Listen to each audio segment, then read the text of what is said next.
May hapon. May tatlong aso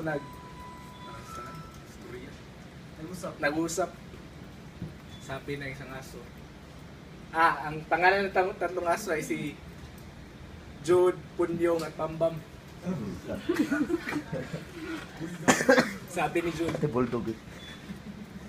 makamandag ba yung dapat yan, magiging agresibo tayo kasi makamandag yung may rabies yung Bitit.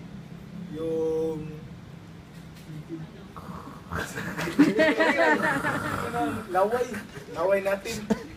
Sabi ni Punyong, sige nga, try nating magiging agresibo sa mga tao. Si Bambam nasa gilid, natatakot. Sabi niya, pare, para mo mamatay na ako kasi tununod yung laway ko eh. Oy.